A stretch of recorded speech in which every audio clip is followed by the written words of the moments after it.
آج میں آپ کے ساتھ ڈسکس کرنا چاہوں گی ہائپر ایمیسس، یعنی کہ حمل کے دوران خواتین کو بہت شدید متلی اور الٹی کا ہونا۔ اس کی وجہ سے خواتین کی صحت پہ کیا اثرات مرتب ہوتے ہیں اور اس کا کیا علاج کروانا چاہیے۔ کئی دفعہ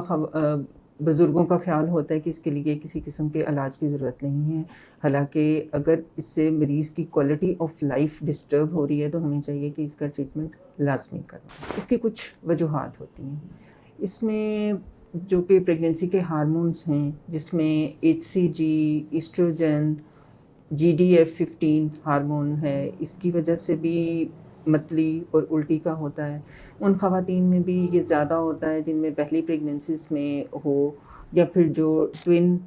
2 یا 2 سے زیادہ بچے ہوں تو ان میں بھی متلی اور الٹی کا زیادہ ہوتی ہے شکایت۔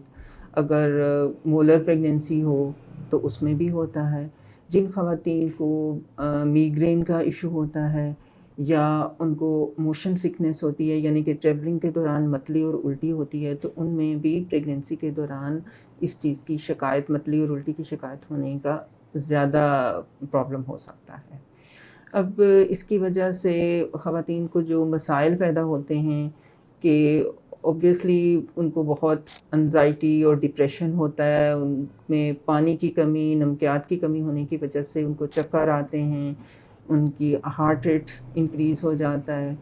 اور ان کا کچھ بھی کھانے کو دل نہیں کرتا، اور بار بار وامٹنگ ہونے کی وجہ سے ان میں کمزوری بہت زیادہ ہو جاتی ہے، میل نیوٹریشن، وزن گرتا ہے، اور اپنے روٹین کے کام اگر وہ نہ کر پائیں تو اس سلسلے میں انہیں چاہیے کہ وہ ڈاکٹر سے رجوع کریں اور اس کا پراپر ٹریٹمنٹ لیں۔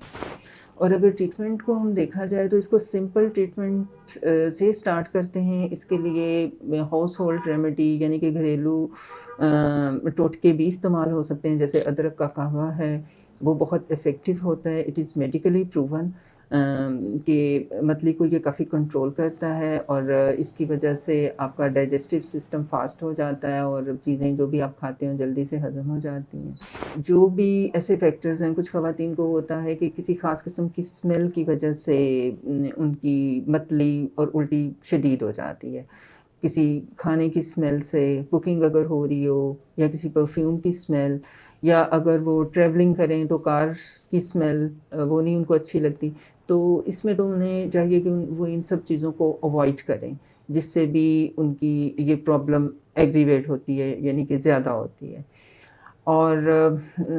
اگر ان سمپل ٹریٹمنٹ سے ان کو نہیں افاقہ ہو رہا تو ان کو چاہیے کہ پھر وہ ڈاکٹر کے پاس جائیں۔ ڈاکٹر ان کو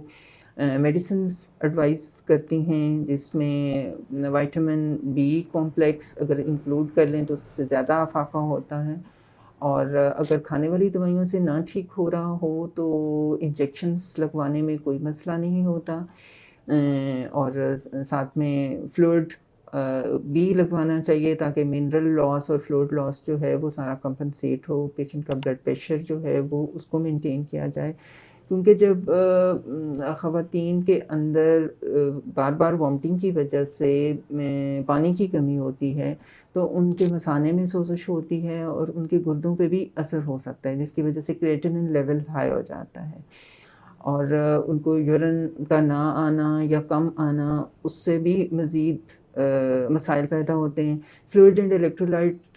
کی کمی تو ہوتی ہی ہے، ساتھ میں گردوں کا بھی پرابلم ہو سکتا ہے، تو اگر مریض کو ہاسپٹلائز بھی ہونا پڑے تو اس میں کوئی مذائقہ نہیں ہے، آپ کو ایڈمٹ ہو کے اپنی صحیح پراپر ڈاکٹر سے پوری ٹریٹمنٹ کروانی چاہیے تاکہ آپ زیادہ سویئر کمپلیکیشن سے بچ سکیں۔ ٹیسٹ اس کے لیے اگر دیکھا جائے تو ہمیں جو کروانے کی ضرورت ہوتی ہے وہ CBC کروانا ہوتا ہے، سیرم الیکٹرولائٹس کروانے ہوتے ہیں، یورین کا کلچر کمپلیٹ، اس میں اسپیشلی کیٹونز دیکھنے ہوتے ہیں، اور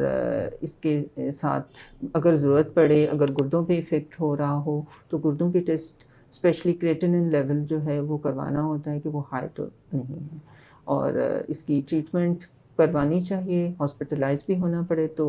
ہو جانا چاہیے، اس میں کوئی حرج نہیں ہے۔ میرا خیال ہے کہ آپ کو میری اس ویڈیو سے کافی انفارمیشن ملی ہوگی، اگر پھر بھی آپ کا کوئی سوال ہو تو آپ میرے کمنٹ باکس میں کر سکتے ہیں۔